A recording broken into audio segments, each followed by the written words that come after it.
Morning students and welcome again to my YouTube channel English. So आज के इस video में हम लोग क्लास 10 उसका second poem fire and ice है, इसका एक्सप्लेनेशन देखते हैं। ठीक है, तो आप लोग बहुत ध्यान से सुनिएगा। इसका टाइटल है फायर एंड आइस। फायर में जनरली हम लोग क्या जानते हैं, आग। लेकिन यहाँ पे इस पोएम में फायर का मतलब आग नहीं हो रहा है। फायर का मतलब यहाँ पे डिजायर से लिया जा रहा है। डिजायर यानी इच्छा। और इस पोएम में बताया गया है कि आजकल के जो लोग हैं, मॉडर्न लोग हैं, तो हम लोग का किसी भी काम के प्रति, जैसे कि मान लीजिए आज मैंने साइकिल खरीदा तो कल सोचा मोटरसाइकिल खरीद लेता, कुछ समय बाद सोचूंगा 4 व्हीलर खरीद लेता, फिर कुछ समय बाद देखूंगा ये कंपनी का नहीं ठीक है BMW खरीदता।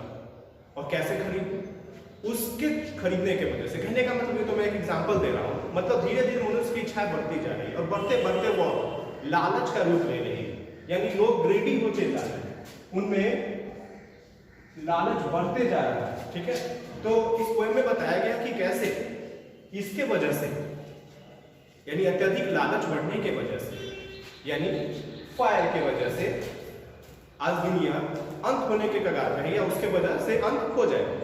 फिर सेकेंड वर्ड है आइस। आइस मतलब क्या जानते हैं हम लोग, बर्फ, लेकिन यहाँ बर्फ नहीं। आइस का मतलब यहाँ हेट, नफरत से, आइस का मतलब नफरत से लिया गया।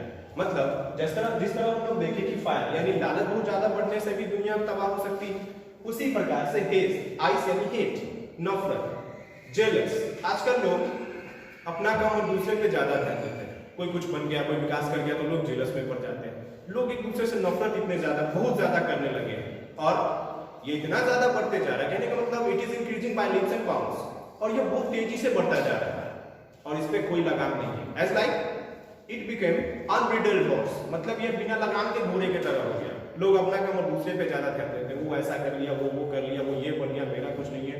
लोग जेलस में जी रहे हैं, नफिर, और जेलस क्या होता है, ये नफरत में बदल जाता है। तो ये भी खत्म होने का नाम नहीं लेती। ठीक है, तो हम लोग समझ गए कि फायर मतलब डिजायर, जो कि डिजायर यानी इच्छाएं जो बहुत ज्यादा बढ़ जाए तो लालच का रूप ले लेती है, और आइस यानी नफरत। अब हम लोग पोएम पे ध्यान देते हैं। ठीक है, some say the world will end in fire, some say in ice. From what I have tasted of desire, I hold with those who favor fire. तो ये फर्स्ट पैराग्राफ है। मतलब some say मतलब कुछ लोग कहते हैं कि द वर्ल्ड विल एंड यानी दुनिया का अंत होगा, किसके वजह से, फायर के वजह से। फायर यानी इच्छाओं की वजह से, बढ़ती हुई इच्छाओं की वजह से दुनिया का अंत होगा।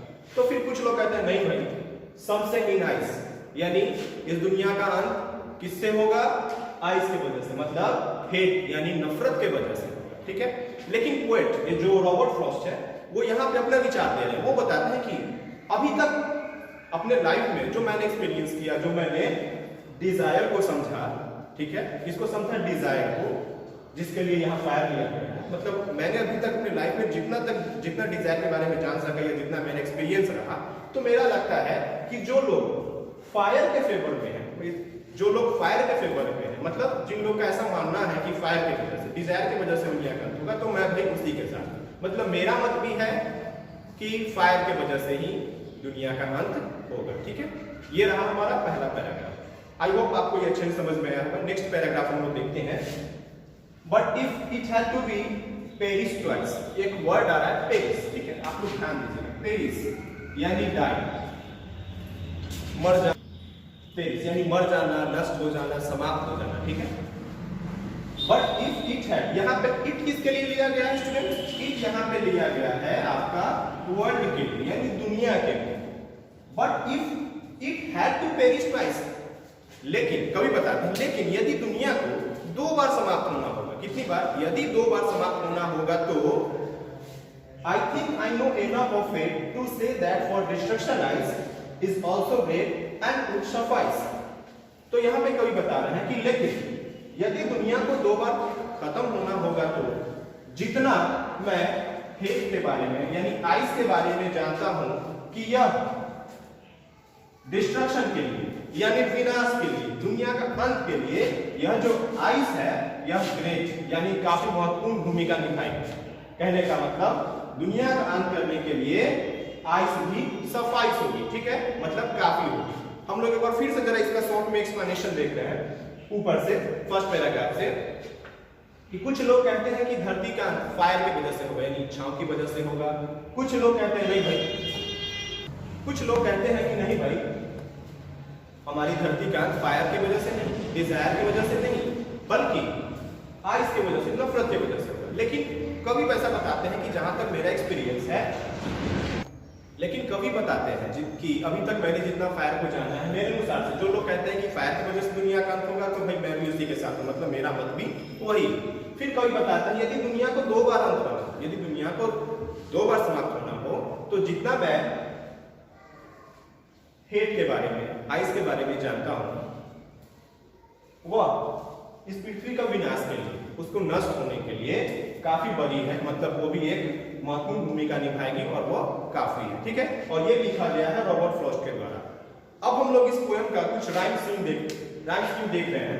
आपको पता है रजिस्टर राइमिंग वर्ड्स क्या होता है? सेम प्रोनाउंसिएशन होता है। तो जैसे इसमें देखते हैं शुरू से फर्स्ट लाइन से फायर, सेम प्रोनाउंसिएशन वाला आपका वर्ड है डिजायर, फिर आपका फायर, फिर और देखिए ये सभी लाइन में और है क्या, ट्वाइस है, ये हेट है, ये आइस है।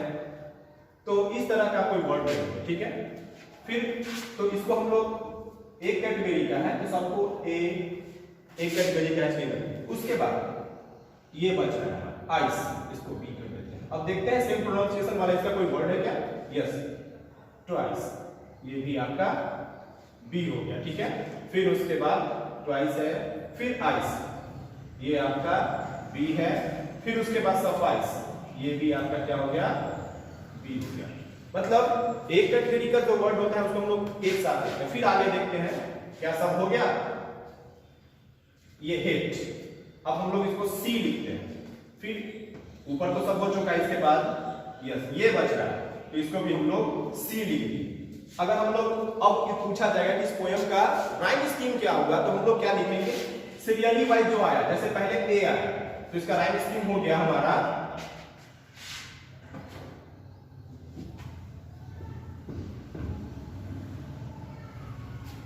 ए आ गया पहले, तो पहले यहां पे ए, फिर उसके बाद बी, फिर उसके बाद ए, फिर ए, फिर यहां पे बी, फिर सी, और फिर डिस्ट्रक्शन आइस, वो आपका बी, फिर उसके बाद ग्रेट जो कि सी में आया है, फिर उसके बाद सफाइस जो कि बी कैटेगरी में है, मतलब इसके उच्चारण में, ठीक है। तो ये रहा आपका राइम स्कीम।